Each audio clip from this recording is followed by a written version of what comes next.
Bismillahirrahmanirrahim. Assalamu alaikum. And with due regards to my two senior brigadiers, Brigadier Salim and Brigadier Farooq, you might be at the brim of your tiredness, but of course not frustrated, I suppose, because we are all professional. We may get tired, but never prostrated.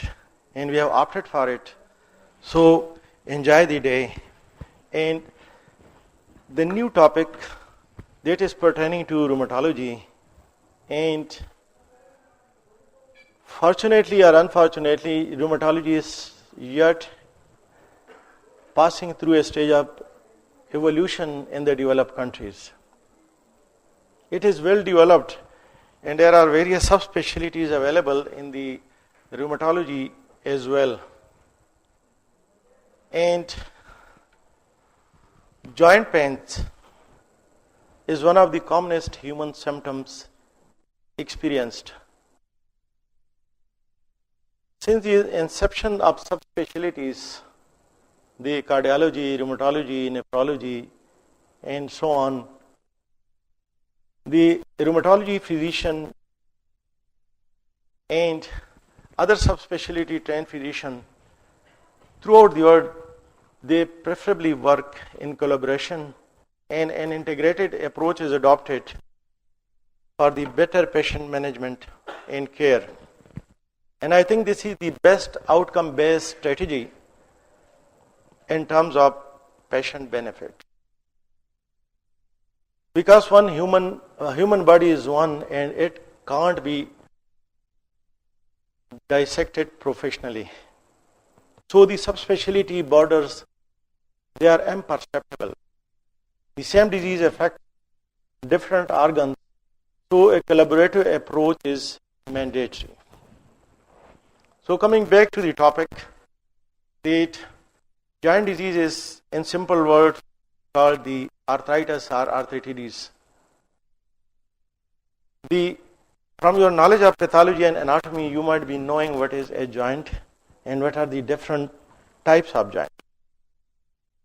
Those joints who are lined by the synovial membrane and they are relatively more mobile, they are called synovial joint. Like the upper limb and lower limb joints. There are joints which are little rigid and they can confer less mobility, but they provide rigidity to the structure, the human skeleton, like the axial skeleton joint, the spine, and the sacroiliac joint. The disease process may involve any joint, maybe synovial or the fibrous joint. And the joint diseases they could be classified into inflammatory or non-inflammatory. From your knowledge of pathology, the left and the right wing will be knowing more that what is inflammation.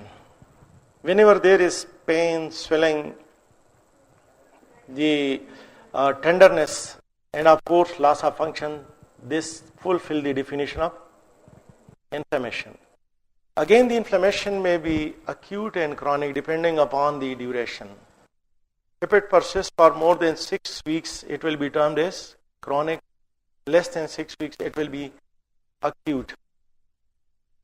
Now, the non-inflammatory joint diseases, they are mostly, you can say, the age-related, maybe due to overuse, misuse, or inappropriate use of the joint. So they are mostly, there are no signs of inflammation, but the pain, of course, is there. There may be some other signs like loss of function, they may be there.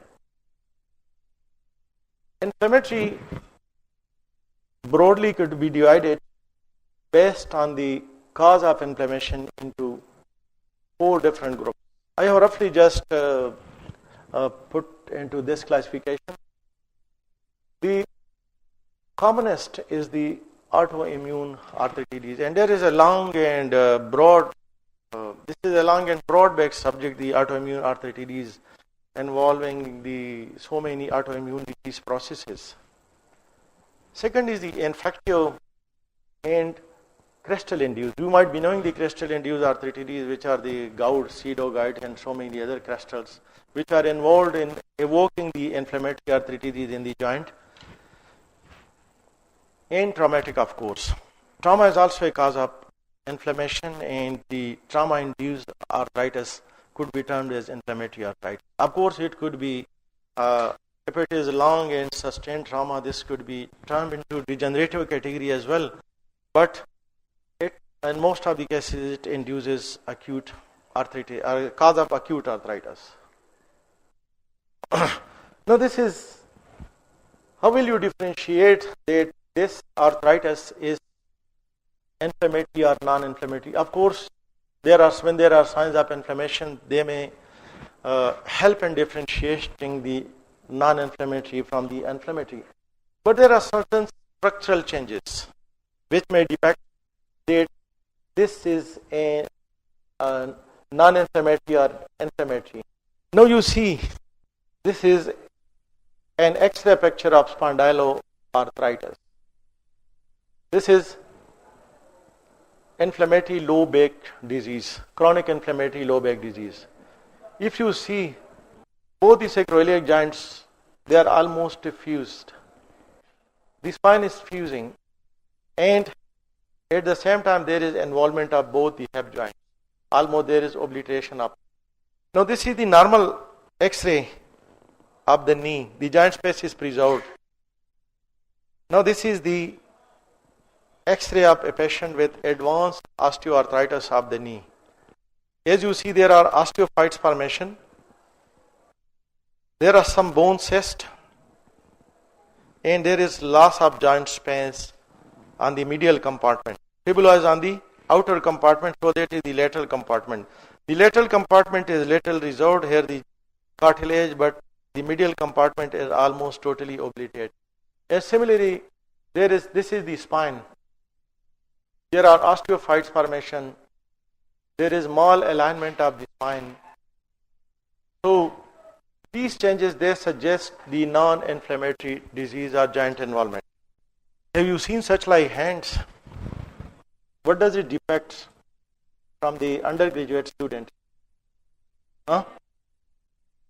Inflammatory arthritis of the hand joints. This picture could be in other hand arthritis as well, but the commonest one is, you are right, the rheumatoid is the commonest. Now this is the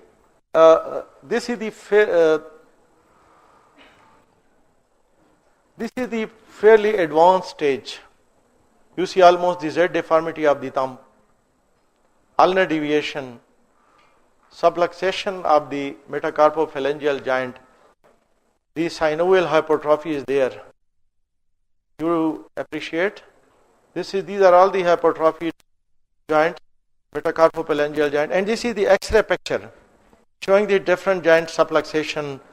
The wrist is almost totally ankylosed, and this is the typical picture of the bamboo spine. Have you heard about the bamboo spine? Yes, good. Now this bamboo spine depicts the advanced stage of ankylosing spondylitis. Ankylosing spondylitis is the prototype of the seronegative spondyloarthritis, which is a group of 3 diseases which fulfill a common criteria. One is the ankylosing spondylitis, second is the psoriatic arthritis, the reactive arthritis, and the enteropathic arthritis, which is associated with chronic inflammatory bowel diseases. So the purpose of showing these is that this patient has got significant structural damage, anatomical damage of the joint.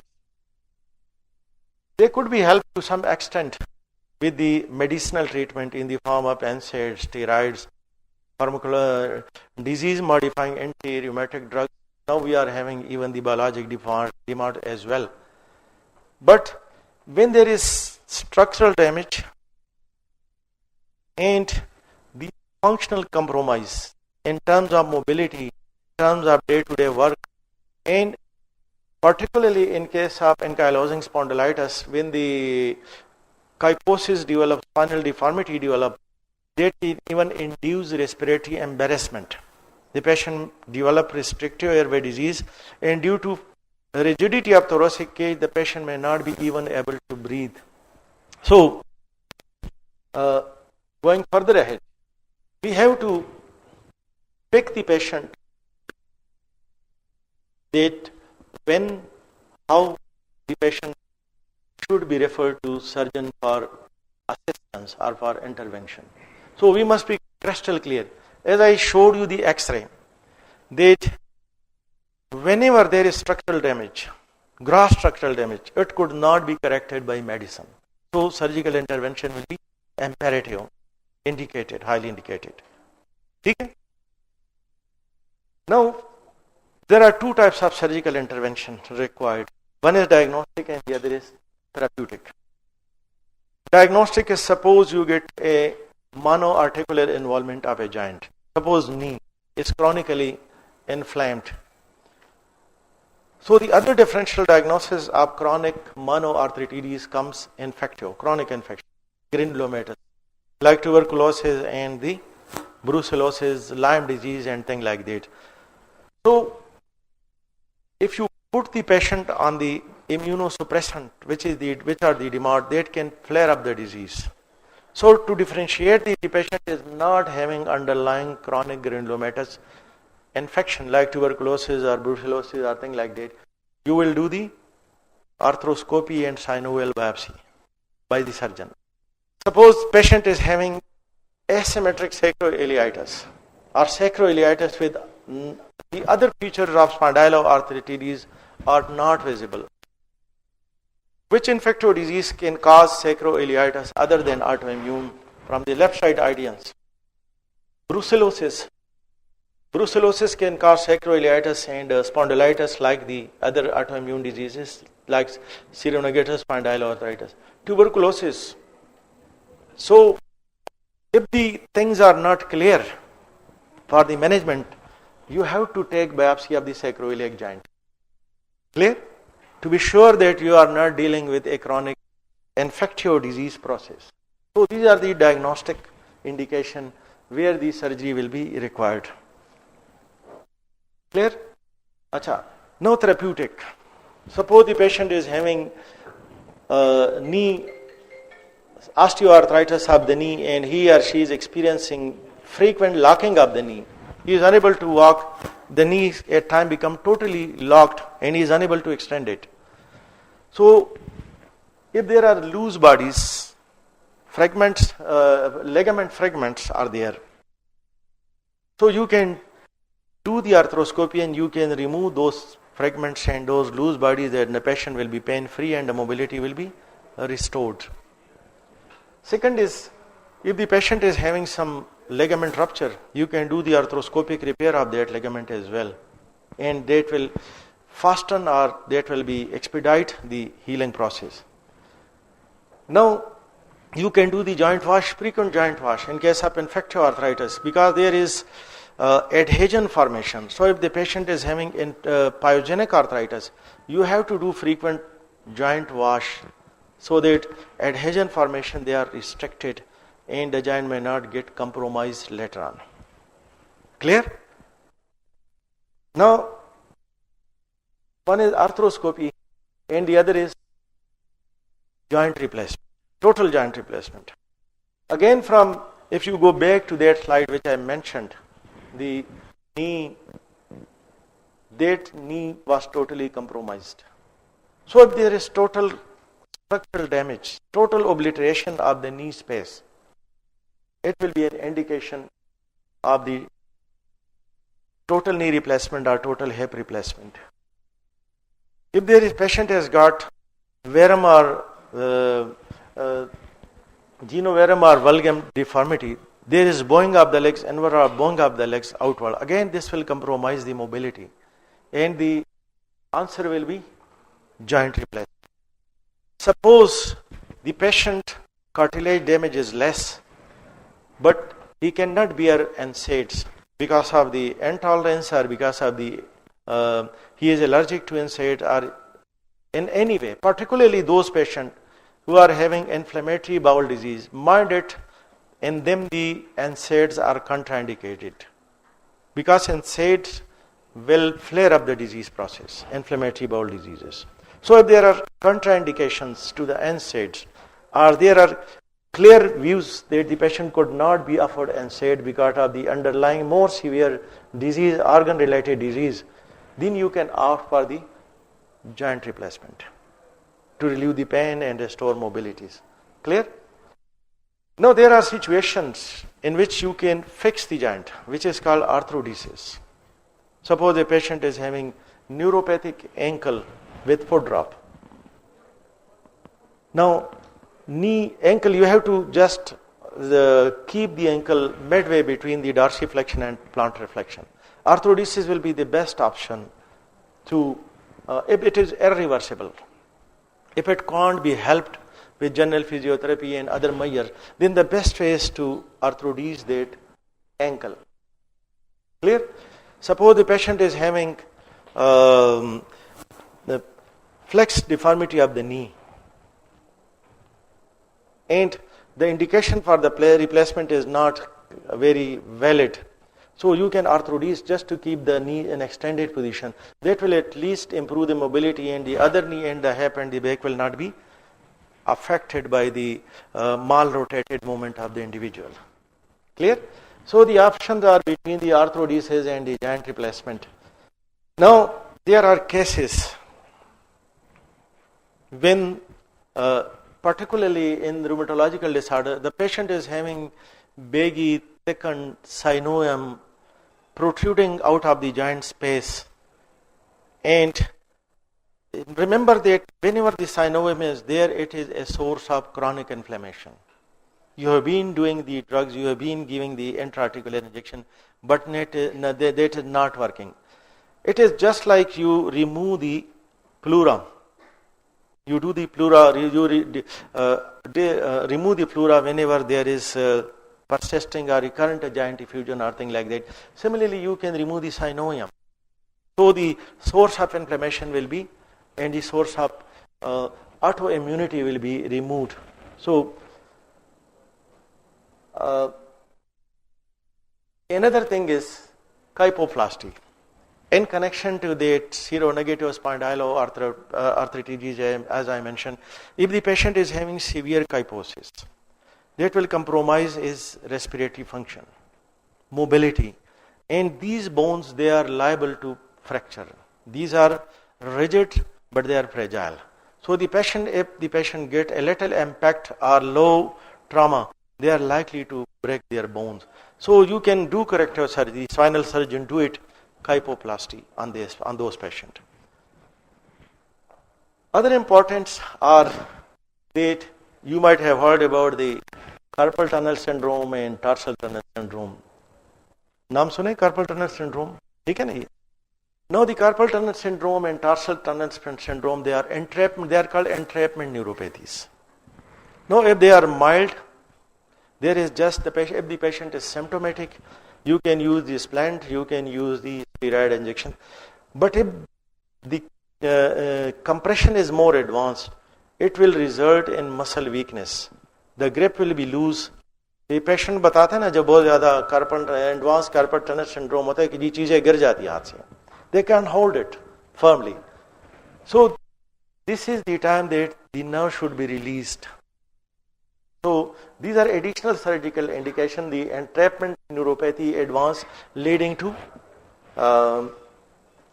muscle. Now the most important, which may be life-threatening, is the in relation to rheumatoid arthritis, that is the subluxation of atlantoaxial joint. This is life-threatening. Whenever there is clinical indication and whenever there is valid nerve conduction studies and radiological evidence that the patient is having atlantoaxial subluxation, before wasting time, he should be subjected to surgery, corrective surgery. Clear? So these are some important indication which you must remember, that when the patient has to be referred for surgical consult and do the surgical intervention. Okay? These are just to apprise you that this is the hip prosthesis, that is the knee prosthesis. These patients are now significantly mobile without pain and without any compromise. So the indication for surgery should be clear, valid, and just, in the best benefit of the patient.